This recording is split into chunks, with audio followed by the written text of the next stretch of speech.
Halo teman-teman, selamat malam. Apa kabar teman-temanku semuanya? Sudah lihat hasil pertandingan hari ini teman-teman? Saya mau menyoroti tentang hasil pertandingan hari ini ya teman-teman. Jadi Vietnam ketemu dengan Australia teman-teman. Gimana aja ceritanya? Ini banyak artikel-artikel yang Vietnam pulang kampung teman-teman. Jadi Vietnam pertandingan perdana melawan Myanmar 1-1 dapat poin 1. Pertandingan kedua ya Vietnam melawan Australia kalah 2-6. Jadi Australia sakti banget teman-teman. Vietnam nggak berkutik jauh banget teman-teman. Waduh kualitasnya jauh banget sama Australia. Jadi Australia 6, Vietnam 2. Jadi Vietnam dapat poinnya 1 teman-teman. Bisa dibilang kayaknya pulang kampung nih Vietnam nih teman-teman. Karena poinnya baru 1. Seandainya pertandingan terakhir nanti Vietnam menang pun cuma 4. Kalah dengan Myanmar. Ya, jadi kemungkinan ya ini kemungkinan ya teman-teman. Kemungkinan Vietnam pulang kampung lebih tinggi nih. Ya.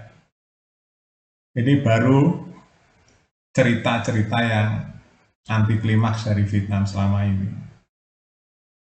Ya, Vietnam itu selama ini kan sulit sekali dikalahkan ya teman-teman.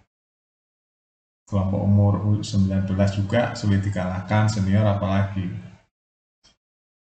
Tapi kali ini Vietnam sering kalah di dalam pertandingan teman-teman ya.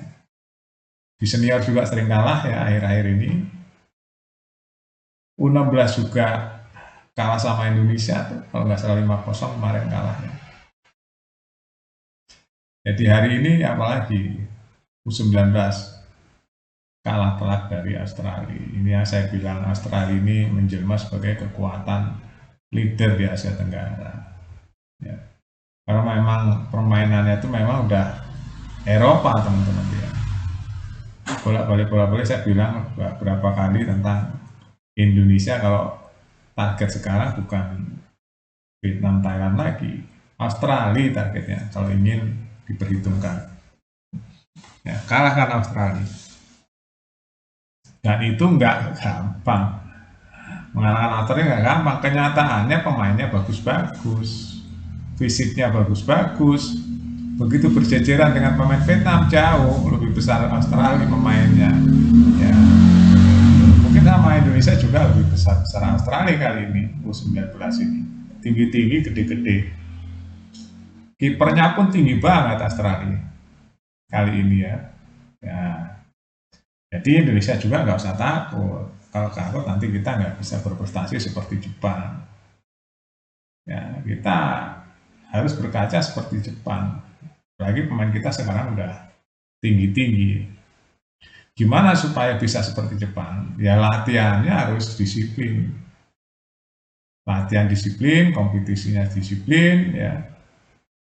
Terus permainannya benar-benar bersaing, nggak ada istilah fixing-fixingan, nggak ada, benar-benar bersaing, yang unggul yang menang gitu.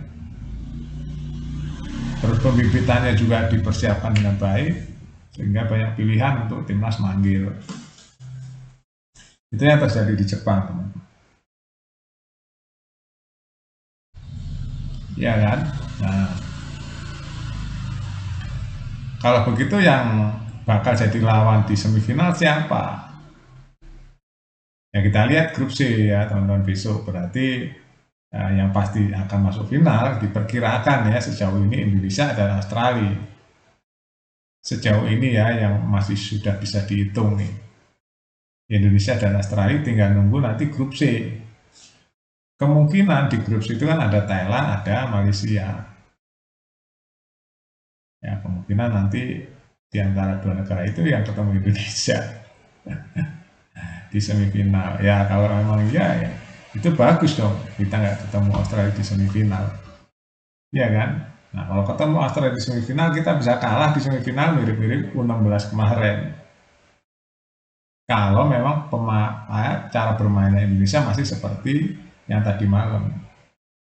Kalau permainan Indonesia masih seperti tadi malam, kemungkinan besar Indonesia kalah dari Australia.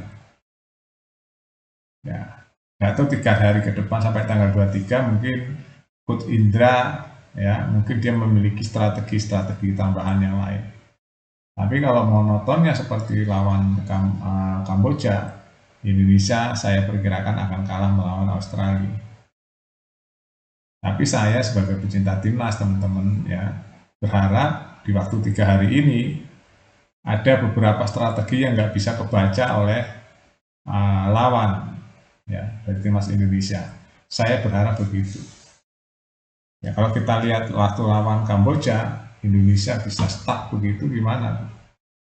Bagaimana kalau lawan yang bodinya rapat, pertahanannya rapat seperti Australia, lawan Kamboja aja sulitnya setengah mati.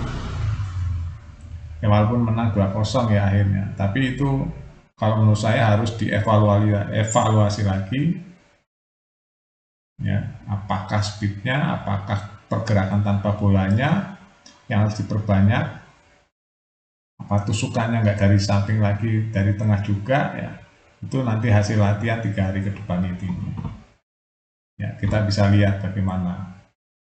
Memang semua ada proses, nggak langsung ujuk hebat, nggak ada proses. Jadi kita ambil pelajaran dari pertandingan-pertandingan sebelumnya. Nah, begitu kita bisa melawan tekanan-tekanan dari Australia, karena saya melihatnya benar-benar superior nih U19 Australia.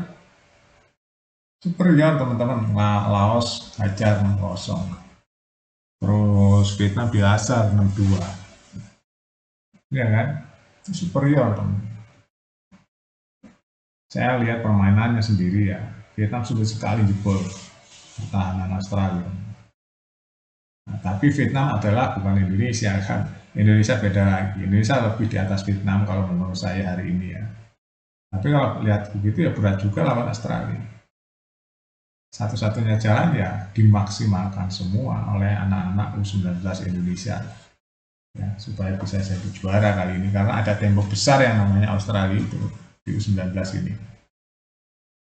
Oke, itu aja teman-teman evaluasi dan reaksi saya tentang timnas Indonesia jelang fase grup ini ya, maksudnya jelang pertandingan terakhir di fase grup.